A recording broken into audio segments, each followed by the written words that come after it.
Cabinet decision ഇല്ലാതെ പെട്ടെന്ന് ഇങ്ങനൊരു ഓർഡർ. എന്താണത്?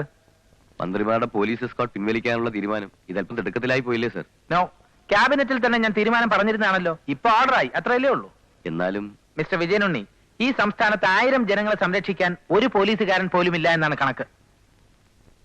അപ്പൊ പിന്നെ ഒരു മന്ത്രി ഓടി നടക്കുന്നിടത്തെല്ലാം 10 പോലീസുകാരും കൂടി ഓടി നടക്കുക എന്ന് പറഞ്ഞാൽ അതിന്റെ പേര് എസ്കോർട്ട് എന്നല്ല, എക്സ്ട്രാ വെഗൻസ, ദുഷ്ചിലവെന്നാണ്. അല്ല, മറ്റു മിനിസ്റ്റേഴ്സിന്റെ റിയാക്ഷൻ എന്താവുമെന്ന എന്റെ പേടി. എന്തിനു പേടിക്കണം? ആഭ്യന്തര വകുപ്പിലെ ചെലവ് ചുരുക്കൽ നടപടികളുടെ ഭാഗമായി ഇങ്ങനെ ചില സ്റ്റെപ്സ് ഉണ്ടാവുമെന്ന് ഞാൻ ക്യാബിനറ്റിൽ തുറന്നു പറഞ്ഞാണല്ലോ. അതൊക്കെ പത്രക്കാരെ ഇംപ്രസ് ചെയ്യാൻ വേണ്ടി പുതിയ മന്ത്രി ഉണ്ടാക്കിയ സെൻസേഷൻ ആണെന്ന എല്ലാവരും ധരിച്ചിരിക്കുന്നത്. ഇതിപ്പോ പെട്ടെന്ന് ഇങ്ങനെ ഒരു തീരുമാനമെടുത്താൽ പിന്നെ അത് നടപ്പിലാവണം. എസ്കോർട്ട് ഉപേക്ഷിക്കണമെന്ന് എല്ലാ മന്ത്രിമാരോടും ഞാൻ ഡിഒ ലെറ്ററിലൂടെ അഭ്യർത്ഥിച്ചിട്ടുണ്ട്.